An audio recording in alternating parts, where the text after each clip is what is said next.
हुइजाक कोक्तमानि बिसिंतै बिरगंज थाना पुलिस तानि मानखा गोबांमा फेकजोनाय सिदि बुफां पातिखा कोक्तसालो अमरपुर गन्धसरा चान्दुकसरा गामिओ पातिमानि चिरि सावै मानखा हुइजाक कोक्तमा माने बखाकसे police तांफान Ramesh Chandra Jadav गोबांमा police ब्रिंदिया तलांगै Paharpur आमचायो सौगैख्या Paharpur चान्दुकसराओ कानिक tham सिदि कायजां नुगैख्या जतै खुं दगरा गाजा बुफां तानि खिबिजाखा हनै सागा एसडीपीओ।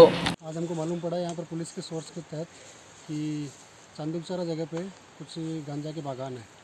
हमने इसको वेरीफाई किया और आज सुबह जब हम यहाँ पहुँचे बहुत बड़ा गांजे का बागान था जो लगभग 3 एकड़ के आसपास है और 500 से 600 प्लांट के आसपास है।